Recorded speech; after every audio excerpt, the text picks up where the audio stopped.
This is CNN Breaking News. Sounds almost too bizarre to be true, but it is. A pilot suddenly finds out that he's throwing a plane into a nosedive to avoid the planet Venus. Our Lisa Sylvester is joining us now with more on these alarming details. What happened here, Lisa? Well, Wolf, this could have been a major disaster. The airline originally blamed severe turbulence, but now we know it was actually pilot error. Joey, do you ever hang around the gymnasium?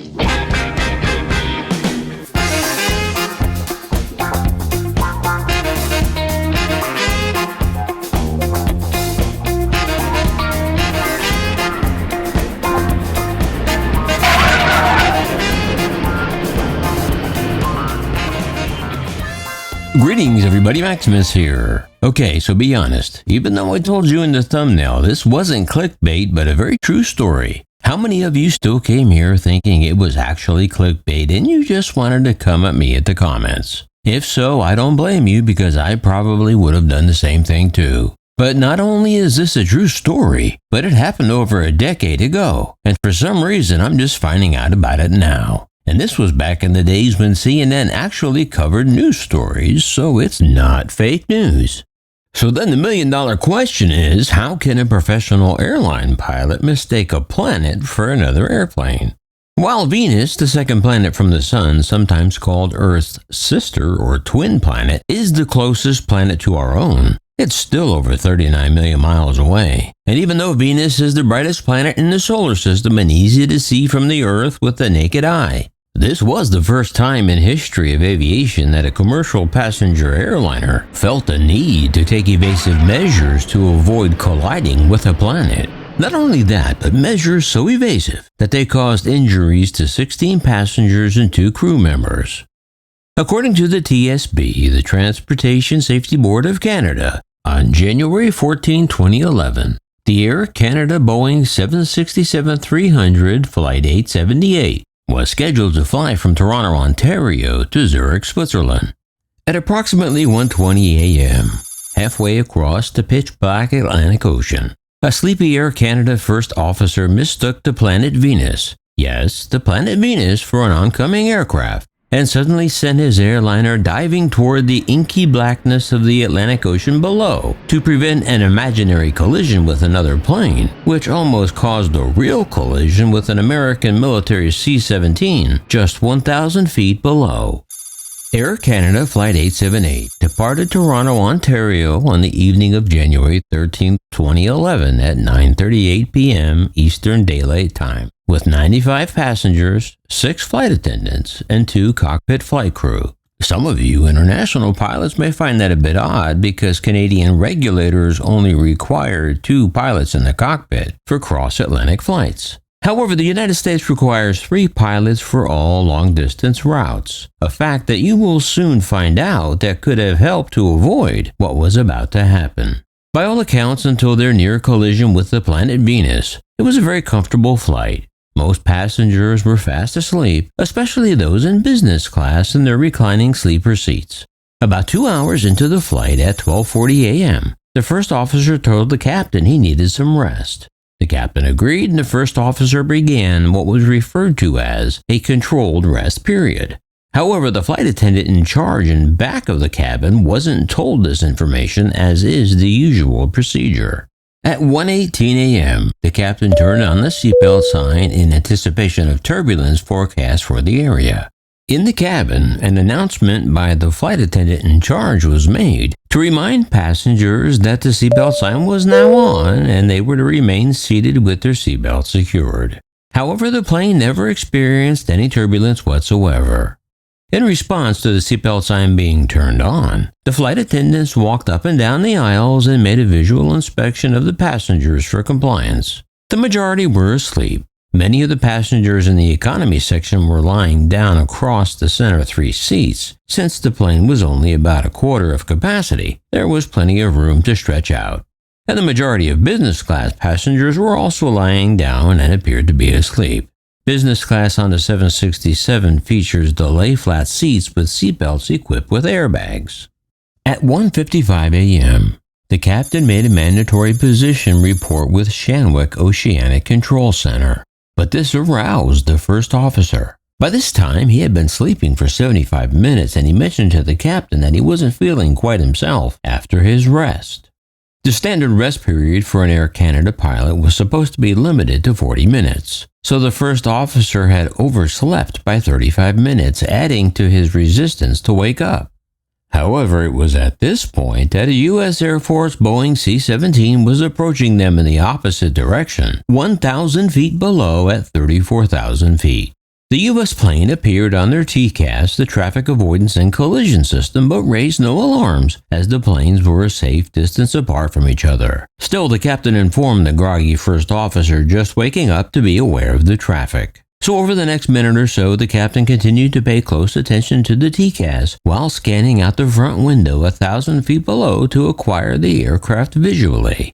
However, it was at this point that the planet Venus comes into play. Literally, because we all know what a prankster Venus can be. While looking out the front window, the first officer immediately mistook the planet Venus, 39 million miles away, for an aircraft, and told the captain there it is, referring to the U.S. aircraft. But the captain reminded him, I imagine, saying something like, "No, Einstein, I already told you. That was the planet Venus 39 million miles away." So the captain reminded the first officer that the target aircraft was at the 12 o'clock position, directly in front of them but 1,000 feet below, not above. It was at this point that the captain of the oncoming C-17 flashed her landing lights, which should make it obvious that it wasn't the planet Venus, because as we all know, Venus doesn't have landing lights.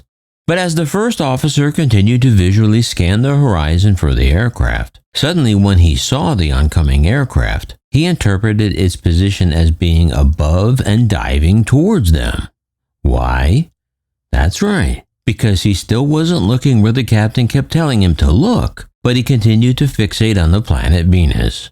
This is a reminder of why the captain and first officer always eat separate meals, because if one of them gets the bad fish, they both won't get sick and think they are on a collision course with a planet instead of an airplane.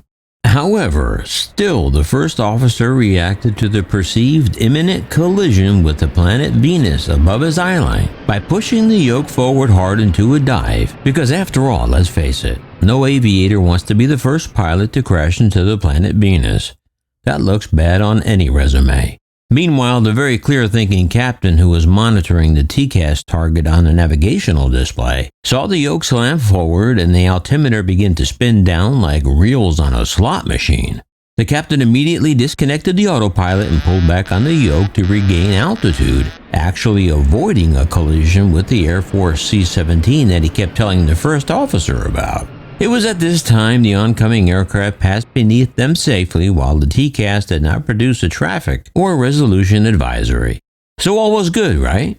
Well, maybe in the cockpit, but not for the passengers and crew in the cabin. Because 1 minute they were fast asleep, and suddenly, without any warning, they were rolling around the back of the 767 like a pair of sneakers in the dryer. During their near collision with the planet Venus, the aircraft pitch changed from the crew's attitude of 2 degrees nose up to 6 degrees nose down, followed by a return to 2 degrees nose up again. The vertical acceleration forces went from negative 0.5 Gs to plus 2 Gs in just 5 seconds. Also, the aircraft's altitude decreased to 34,600 feet, then increased back to 35,500 feet, finally recovering at 35,000 feet. Now, this is why business class has its advantages, because no one in business class had been displaced and or injured during the event. But back in the economy section, it was a different story, because it quickly became apparent that there were passengers and crew injured from slamming into the ceiling, overhead bins, and armrests, resulting in pieces of the aircraft ceiling and overhead bins raining down debris on the bloodied passengers. The flight attendants immediately went into action providing first aid. 2 medical professionals on the flight identified themselves and provided assistance to the cabin crew. Once an assessment of injuries had been made, and after speaking directly to the airline's physician on the ground and injured passengers, Based on the information received from the injured, the physician's assessment given the clear en route weather and a number of other factors, the captain made the decision to continue on to Zurich, where medical services would be waiting on the tarmac for the arrival of the plane and its injured passengers. The 14 passengers who were injured were all located in economy in various locations. One injured flight attendant was in the rear galley, the other was in the lavatory. Oh man. That's my worst fear. Turbulence or crashing in a plane when I'm dropping the kids off at the pool. And that must have been a mess.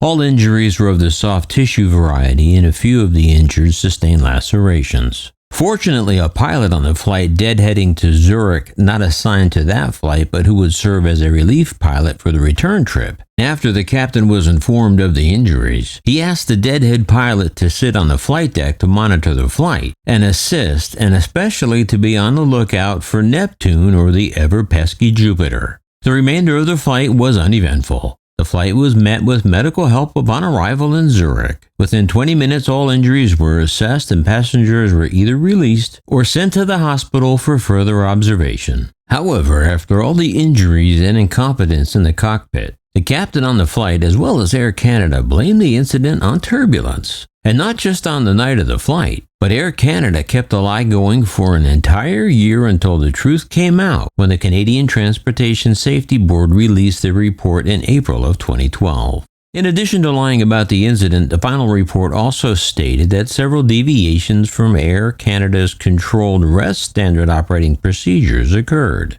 They included not advising the cabin crew of the intention to rest, not agreeing in advance of an end time of 40 minutes, not stopping the rest at 40 minutes, and not providing recovery time after each rest. As a result, Air Canada pilots were given training on how to get proper rest on and off the job as well. And to top that all off, there were no in-flight cockpit recordings of what happened on the flight deck that night, as the aircraft cockpit voice recorder was only capable of recording 2 hours. The event was overwritten.